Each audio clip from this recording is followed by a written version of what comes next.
My name is Mike DeBarto, and I'm here for three reasons today. First of all, to tell you about our trip to Fort Ligonier tomorrow.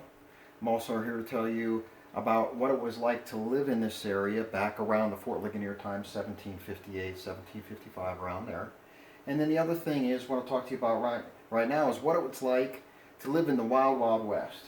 Now, why are we talking about the Wild Wild West out here in Nebraska, Kansas, and Oklahoma? Well, we're not.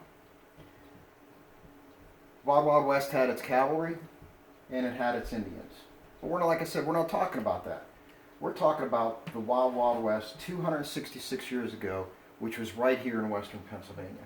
Now, we had our soldiers, but they looked a little bit different. We had our Indians. They looked a little bit different too. And we had some of the greatest, biggest battles in the history of the United States, white man versus Indians, right here in western Pennsylvania. So first of all, what was it like to live in 1758 in western Pennsylvania? Who are you? Well, you're probably an Englishman from England, you're from Germany, or you could be Scotch-Irish from Scotland or Ireland. You'd be a British soldier. You could be an Indian. There were friendly Indians in this area. You could be a settler, but if you were a settler, you could also have been in the militia, or in Pennsylvania they were called associators. Or you could have been a provincial, which was a colonial soldier paid for by the crown in the colony. Now, what was the day like? You lived in a big house, right? You had servants, and you had great food. Carriage rides in the sun, it was wonderful. No. You probably lived in a one-room log cabin with a dirt floor. You had very little free time. Everybody worked, everybody helped, no matter how old you were. You had good food sometimes, if the harvest was good and your father could shoot game, or your older brother could shoot game, or you went hungry. There were bad times also. But you always also had to worry about Indians. You never knew when the Indians in this area were going to go on the warpath. Whether you like it or not, you still had to go to school.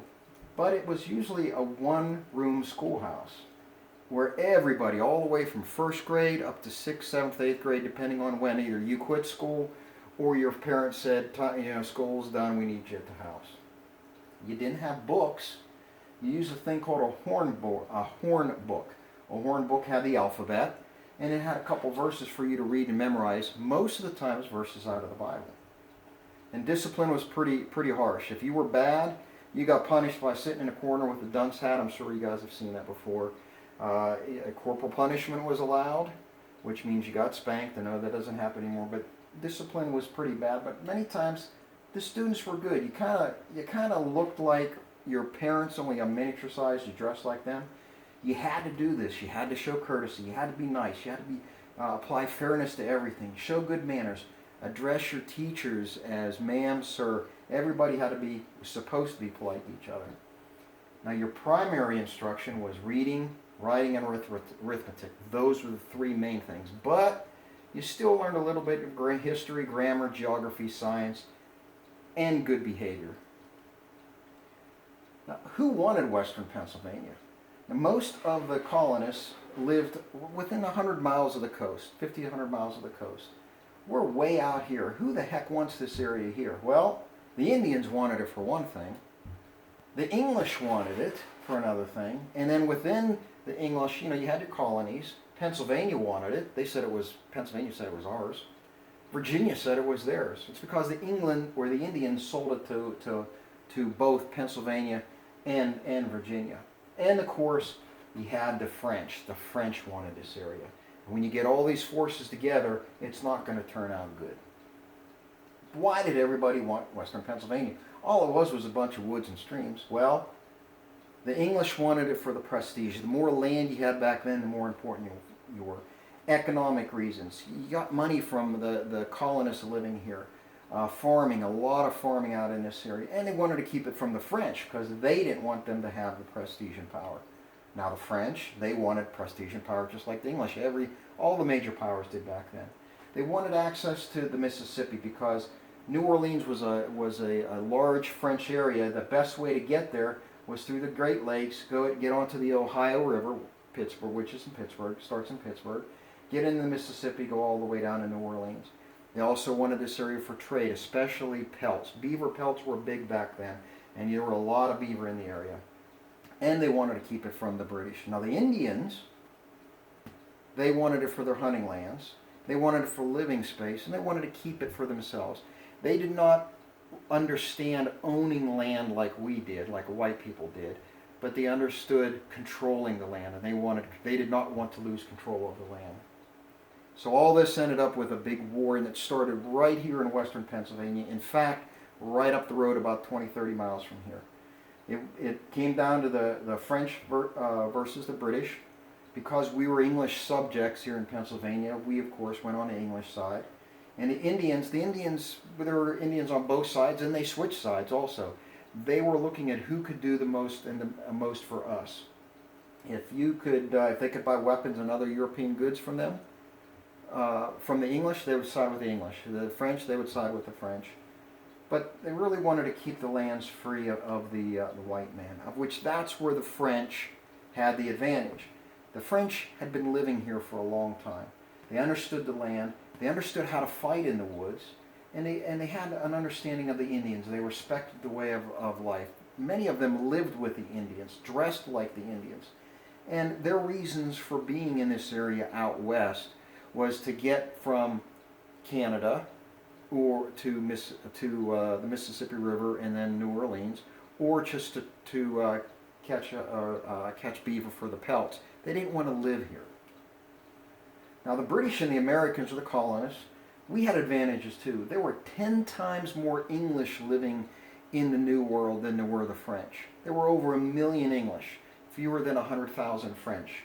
The British Navy. Back then, the British Navy controlled the seas because the French did not produce a lot here in Canada.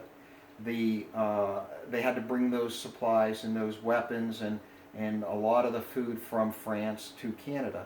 Well, with the English Navy in the way, that wasn't going to happen. And actually, they almost starved in Canada because the English Navy stocked the food. And then the last thing is the British they had a lot of money. They had a lot more money than the French did, so they could spend it on the war. The British, in the beginning, fought the European way. They'd line their troops up, and everybody would just shoot into the woods. You'd shoot in the general area of the bad guys. Where the French and Indians, they actually aimed fire, and they could pick off the British officers first, and then they would shoot the soldiers. And it usually did not end very well for the English, especially in the beginning. They even dressed so they could hide in the woods, where the English had the big red coats.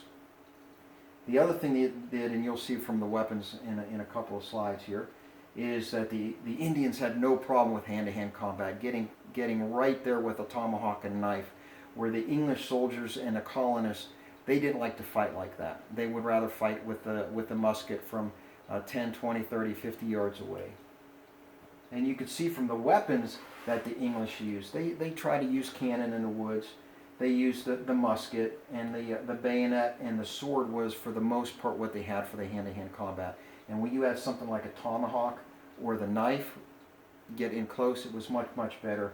And sometimes the colonists would carry these weapons.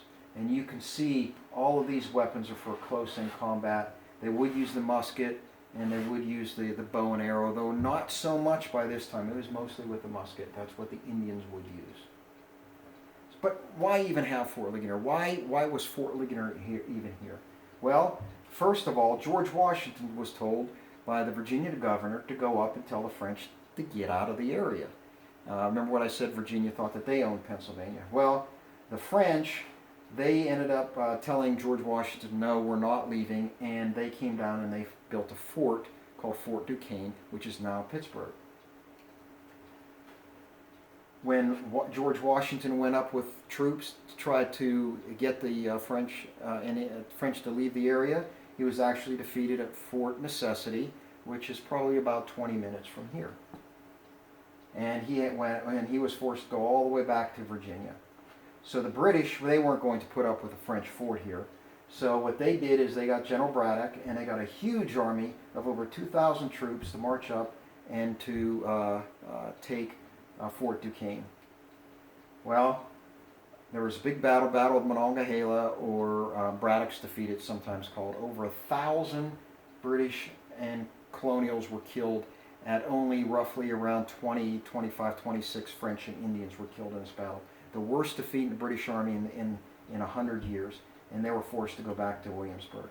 So the British got another army a couple years later, and once again with George Washington, this time they moved from Philadelphia right along. A lot of it is on Route 30, which I'm sure you guys travel with your parents all the time, to capture Fort Duquesne. On the way, they built this place called the Post at Loyal Hannah. Now the French saw how large this army was, and they knew that they couldn't destroy it or defeat it, so they ended up just destroying Fort Duquesne, and then they retreated north. The post at Loyal Hannah was renamed Fort Ligonier after the commander of the ground forces, British ground forces, and General Forbes changed the name of Fort Duquesne to Fort Pitt, and now it's of course Pittsburgh. So who won the war? Well, you're speaking English, so you know the French did not win the war. Why'd they win? What we talked about earlier. The Royal Navy, larger population. The French were more concerned about Europe, India, and the Caribbean than they were about this area here.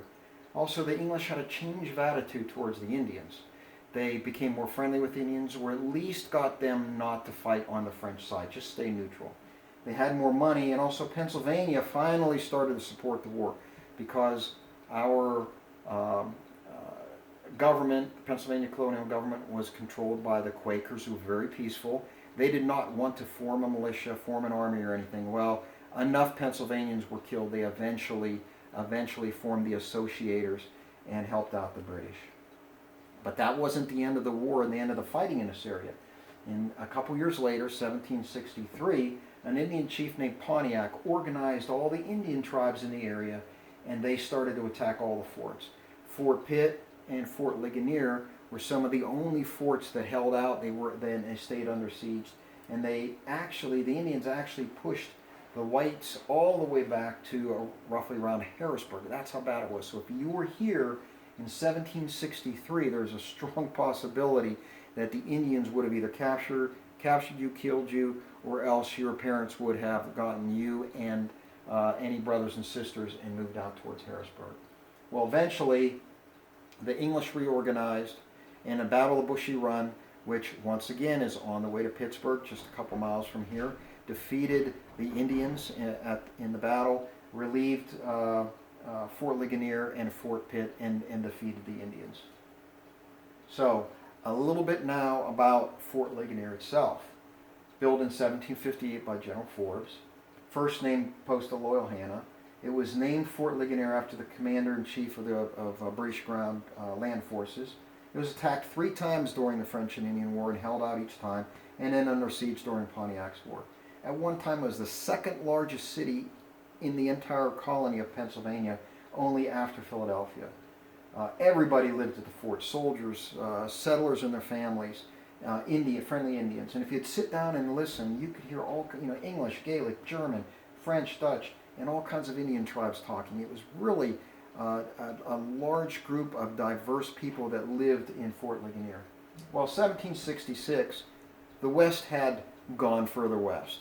So the English, they abandoned the fort, handed it over to Pennsylvania, and up until 1785, we had put Garrett militia in there and a couple of garrisons. Nothing really major happened, and because it's made out of wood, by 1830, nobody had taken care of it. It basically rotted and disappeared.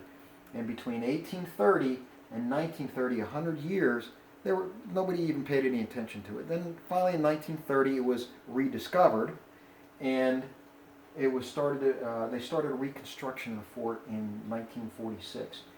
And they did a lot. As you can see, they have the main fort built, a couple of the buildings, some of the outer works. So they've done a lot.